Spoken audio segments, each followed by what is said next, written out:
Welcome back to Podiatry Marketing. I'm your host, Jim McDannald. With me, as always, is Tyson Franklin. Tyson, what's happening today there in Australia?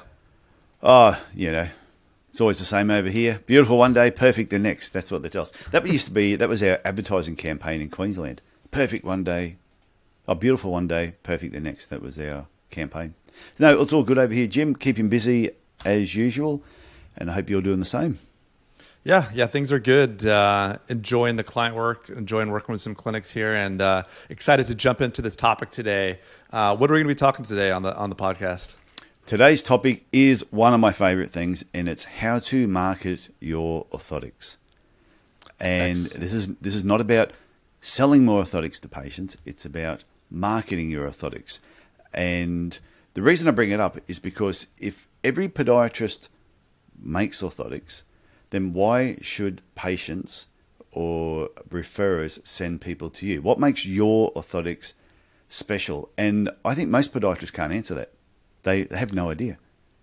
I think that's a great point. I think, it kind of comes back to podiatrists is that foot and ankle specialist, right? And we're supposed to take everything and we're supposed to do it all. And to set yourself apart or to differentiate yourself is something that either we're not taught at school or we don't really understand the value of that differentiation. I think we're going to touching on this topic today is great because we can kind of jump into some of those nuances, especially in the area of orthotics. Yeah, well, it's if people really think about it, is what makes your orthotic different? And I think if you can't answer then you've got problems. And I know when I first graduated, we're all podiatrists, we're all trained the same way, we all make the same orthotics. So therefore, I didn't think there was any difference between us. But as time went on, all of a sudden I realized, no, what I make and what you make and what the podiatrist down the road makes is completely different. On the surface, it might look very similar, but there's so many variations on what you can actually do. And you've got to give it thought. Yeah, the thought part is very important. Obviously, sometimes the type of orthotics you make or the style can kind of mimic the type of practice you have as well, whether it be, you're more into the sports medicine side of things or you're more into accommodative type of orthotics. But the type of orthotics you make, like you said, it can set you apart and, kind of be a signature of your practice or the way that you practice podiatry. Well, a simple thing could be, what material do you use for your orthotics? Do you use a polypropylene, a harder, a carbon type material?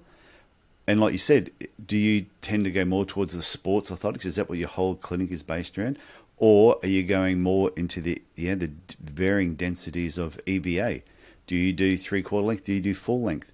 Because I know when I first started, everything I did was polypropylene. Well, actually, there was a material called Rowadur. I don't know if you remember Rowadur, Jim. I don't.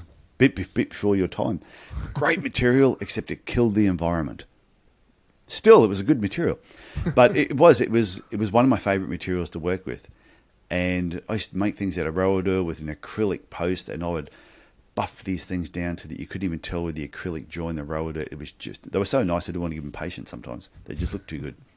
So that's how I used to do it. And then I moved from that material into polypropylenes, and there was another one, ortholin and subortholin. But then as the years went on, I slowly moved to EVA and different densities of EVA.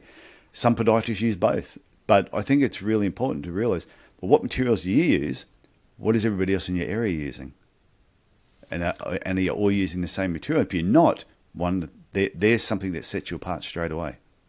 I think that's a great point. I think, podiatrists coming out of school or out of residency, I think we get hard pretty with the biomechanics of things, and that, rigid materials have to be used for all of these different types of, deformities or types of correction. But at the same time, you have to understand who your patient is, what their activity is. You have to understand kind of what they're willing to tolerate, because I don't know if you ever experienced this, but if you become like a polypropylene or like a hard orthotic maxi, no matter what the patient is or how old they are, what their activity is, they're not always going to adjust well to that type of device. So getting a read on the patient, communicating with them, during that orthotic process, I think is almost a huge part of the marketing of that orthotic device as well. Because if they're sold something or they're not explained in a what type of orthotic they're getting, it can set them down the path of a bad experience with an orthotic. Yeah, but what I used to explain to patients is just because an orthotic might be made out of a hard material doesn't mean it's going to be uncomfortable. I said you can have something that's a soft material and can still be uncomfortable. And I used to show patients, I would grab an orthotic that was really, really soft. And what I'd do, I'd turn it upside down, I'd put it in the shoe and go, here, stand on that for me. And they'd stand there and go, oh, that just hurts. And I go, but it's a soft material. Okay, so it's not the material, it's the design that goes in behind material. Whether you're using a polypropylene, which is firmer, or a soft material, if the design's no good, it's going to be uncomfortable regardless. So I think the material you choose, what's everybody else using?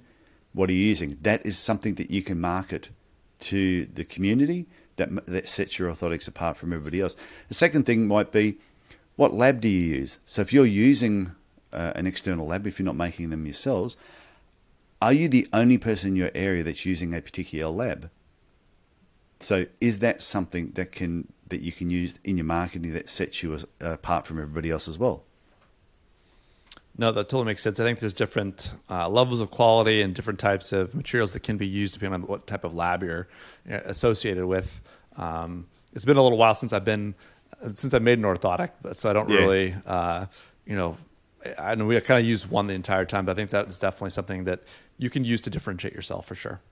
Yeah, and another thing that you could ask yourself is, do you have a faster turnaround time than everybody else in your area? So there's a lot of podiatrists I talk to who still make their patients wait 2 weeks before they get their orthotics. And I'm like, if I'm in pain and I know that I need orthotics, I don't want to wait 2 weeks. I want them now. I want them tomorrow. I want them as fast as you can get them to me. So are you prepared to put things in place to get them to your patients as quick as possible? And if you can, and you're prepared to do that, and all the podiatrists in your area won't do that, straight away, that is something that sets you apart from everybody else, and is something you should be marketing to your patients. So in my clinic, yes, we end up setting up our own milling machine on site. We had a 24-hour guaranteed turnaround. You saw me today, I will guarantee they'll be ready for you tomorrow. However, if you want them the same day, if you have an appointment before 11 o'clock, I will have them for you that afternoon. Now, for patients who used to travel 200, 300, 400 kilometres to come and see us, 150, 250 miles, they loved that same day service. They could come and see us in the morning, go and have lunch somewhere, get them fitted, jump in the car, and basically drive away. That was something that we really used to market. Now, not every person can have a milling machine on site, but can you negotiate a deal with the lab you're currently using and say, hey, I do 30, 40, 50, 100 pairs per month with your business. I want you to provide them to me in 2 days. If they go, oh, we can't do that, go, okay, well, I may need to find somebody else who can. I'll guarantee if you're a good customer, they will give you a better service and won't charge you any more for doing it. You just got to ask.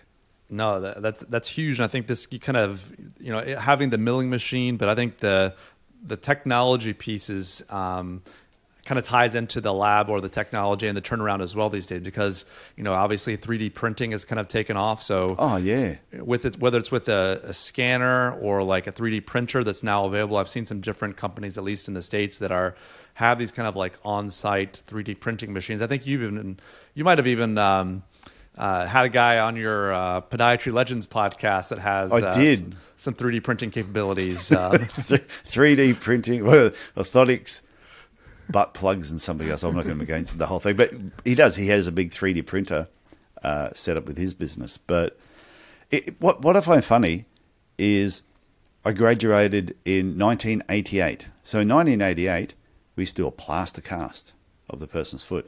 We used to wait. We had to wait till that plaster cast dried for 24 hours. We'd box it up and we'd post it to a lab. And it took about 2 weeks before the orthotics were ready to fit. That was over 30 years ago. That was 34 years ago. If you're still doing it that way, plaster cast and waiting 2 weeks, I think you're doing a disservice to your patients. And I'm not saying there's anything wrong with a plaster cast. I still think a plaster casts are great. But you know that you can get them to the lab within 24 hours. And when the lab gets it, you should be negotiating with them to get them back to you as fast as possible. If you're still just sitting back thinking, but 2 weeks, just the way it's always been done, give yourself an uppercut. Yeah, I mean, think about it. No, for sure. They have those cameras attached to iPads now. You just upload a file either to the lab or upload that file to your 3D printer. And like you said, maybe you have it even same day. So I think, that's a huge differentiator. The fact that you are investing into technology is a huge way to differentiate yourself from a competitor or other clinics. And it makes you look like you're, thinking about your patients and being kind of future forward in ways that maybe other clinics aren't currently doing. Yeah, so another thing might be when it comes to marketing your orthotics, are you the cheapest podiatrist when it comes to making orthotics? Now, I'm not saying that, I don't always say that you should market yourself as, hey, we're the cheapest podiatrist in town. But if you know that you make your orthotics at a certain price, and it is cheaper than what everybody else is doing, if you are, then use that in your marketing. Don't be the cheapest and then not actually tell people that you're the cheapest, because it's not doing you any favors to be the cheapest. So you may as well use that to your favor, and therefore you might get, okay, you're still the cheapest, but if you're turning over a lot more, in the end, you're still going to be making more money. And there's a lot of businesses that class themselves, over here in Australia, discount pharmacy. There's discount this and that. They are thriving businesses because they've known how to market their differentiation of being cheaper than what everybody else is doing. No, for sure. There's no shame in, basically providing that value and kind of making it known. Because if it's only known to you, then really you're losing the opportunity there. It seems like. Yeah, because they will tell you, I don't charge like everybody else does, and they're proud of not charging that. Well, that's great. Then use that in your marketing. Let people know, hey, we make the cheapest orthotics in town. There's nothing wrong with saying that if that's what you do and you're providing a good orthotic. But if you make cheap shit orthotics, then don't put that in your marketing. Hey, we make the cheapest and the shittiest orthotics in town. That's not what you want to do. The next thing is, like you said before, if you specialize in certain things, whether it's sports, it could be kids orthotics. If you really have an interest in the area, I definitely think, and you brought that before, Jim, about sports, it's think about interests you have, and do you make the orthotic for the triathlete? I used to make a lot of orthotics for cycling shoes, and the advantage I had is I had patients that were in the Tour de France, so that gave me a lot of street cred when it came to some of what I could actually make for cycling shoes, and they were different to everything else. No, I mean, that's huge, and there's so many different kinds of co-marketing opportunities, like you said, whether it be with the cyclists that are in the Tour de France or a local running shoe store or a marathon. There's lots of different ways to get your name out there that you are the sports medicine orthotic maker. So I think there's a limitless amount of marketing opportunities when you kind of find that niche within the profession to kind of go after, whether that's kids or wound care or sports. There's some type of orthotic to match that kind of patient persona. Yeah, and it sort of matches with what you're interested in.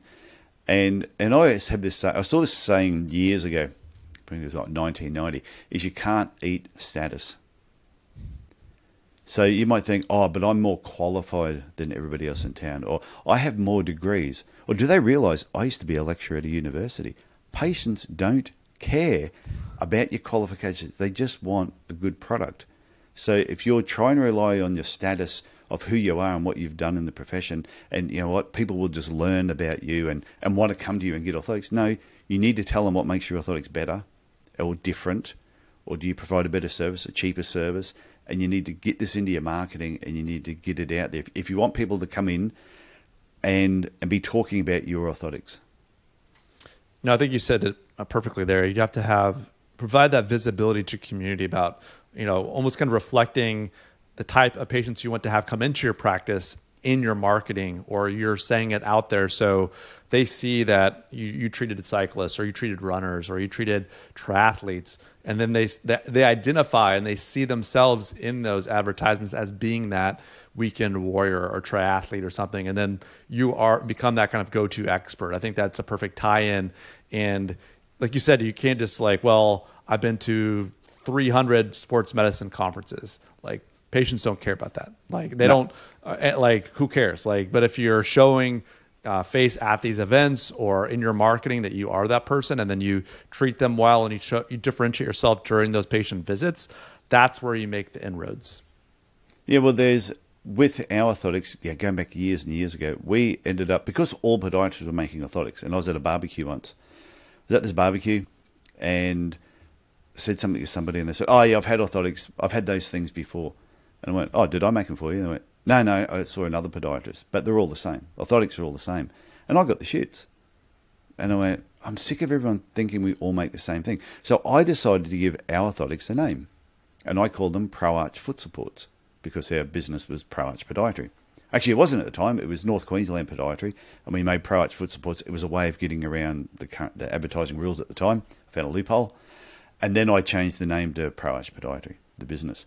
So we called them Pro Arch Foot Supports. We'd never referred to orthotics in our clinic as orthotics. They were always Pro Arch Foot Supports. We're talking to doctors, physios. We make Pro Arch Foot Supports. Talking to patients. Oh, no, we don't make orthotics. We make Pro Arch Foot Supports. And eventually we're having people ring up and say, oh, I want to find out more about those Pro Arch Foot Supports. So the name started to actually get around. So I don't think there's anything wrong with giving your orthotics a name. That is something. You might be making the same orthotic from the same lab that everybody else does, but if you can give so it could be Jim's Sports Orthotics. Could be what they are. We actually got a business here in Australia, Jim's Mowing. There's a guy, Jim Penman, I think his name is. So massive business. I mean, $100 million business, Jim's Mowing. Then Jim got into Jim's Fencing, Jim's Painting, Jim's Electrical. So I tell you right now, if all of a sudden Jim's Mowing guy got hold of Jim's Orthotics, it could be big. I think that's a pretty clever way of going about doing it, because not only does it allow you to differentiate yourself with the name and just have, promote that name, but I think also when people come back to you, like you said, saying the name of your product to you, it's a great way of measuring the effectiveness of your advertising, of your website, of the other places, of those one-on-one interactions you had with someone to talk about Pro Arch, Pro Arch Foot Supports, right? So we had Pro Arch Foot Supports socks, hats, T-shirts, and you'd be in the you see someone wearing a Pro Arch Foot Support hat, and we're just going. People knew the name Pro Arch Foot Supports. It was I've still got the trademark for it. And I think those keywords are much cheaper in Google Ads as well, as opposed to trying to advertise on things like orthotics. I think that's it's a win in multiple ways. But I think every business can do it, and it's creating a name for your product if you can, and then tying a story to it or how it came about. But then it's making it part of your business. So, like I said, if you had Jim's Sports Orthotics or Jim's Triathlete Orthotics, if you can give it a name, and you might call it the Trojan Orthotic. So many hidden features in there you don't know until you start wearing them, that all of a sudden that name could become popular within a certain sporting group. No, for sure. I think it's pretty interesting, like you said, tying that narrative or a patient persona to a specific device can definitely be something people definitely should consider. So I think if you're making orthotics, and I assume most podiatrists are, sit down and really, in summary, just think about the product you've got. How are you marketing it to the community, to your patients, even internally with your existing patients? Do you realize that not every patient knows what you do? So you might have hundreds and hundreds of routine care patients that are also going to other podiatrists to get their orthotics, and you don't even know it, because you haven't told them. And the reason I know that is I had a lady that came into my clinic one day and said, I need a pair of Pro Arch Foot Supports. I have really sore feet. And as I'm talking to her and treating her, I mentioned that. I said, oh, you should come back for general foot care, because I noticed a few things. She went, oh, no, I have a podiatrist that does that. I went, oh, okay. How come you didn't see them about getting something made up for your feet? Oh, I don't think they're qualified to make those sort of things. And I knew who it was because they were in my year at uni. And I said, you may be right, but I don't know. But I knew that they were well qualified to actually be making them. But she came to me because her current podiatrist never told her that they actually did that. So if you've got a lot of routine patients at the moment, make sure that they're aware. Ask them a question. What do your feet like when you get out of bed in the morning? And surprisingly, they will tell you. And then that leads on to another whole conversation. No, that's super helpful. I think, like you said, the whole point of doing a lot of the marketing is to make people in your local area and even your own patients aware of all the care you provide, because it's all in our heads. We all know what we do, but those patients don't know what we do. So those opportunities to do that, I think, is a huge, is like, you don't have that many opportunities with people in your clinic to let them know those things. So the more you can do it, the better it's going to be for your practice. Yeah, well, I reckon a little secret tip I'm going to share with everybody right here is I think marketing in general is very, very simple. You've just got to do it. So 2 simple questions that people can ask, and this is not just to do with orthotics. If you asked every patient, starting tomorrow, what do your feet like when you get out of bed in the morning? Every single patient, doesn't matter who they are, just ask them that question and see the conversations that spark from that. And the second question you can ask people, when somebody phones up to make an appointment, and you ask them while you got on the phone, while I've got you on the phone, is there anybody else in your family that needs an appointment? You'll be surprised how many people will go, oh, well, actually, my husband's been meaning to come in as well. It might only be 5%. It might only be 10% of people that will make an appointment for somebody else in their family. But you'll never know unless you ask the question. So they're 2 simple questions you can ask patients, guaranteed to increase your turnover. Excellent, Tyson. I think that's a great way to leave us today. Yep. Thanks so much for anything else you want to add before we wrap up today? No, just that I'm loving this podcast. I love the subject of marketing, and always reminding people that if you're having difficulty in this area, reach out to Jim or reach out to me and see if we can help you in some way. So that's it from me. I'll look forward to talking to you next week, Jim. Sounds great, Tyson. Talk to you then. Okay, bye. Bye now.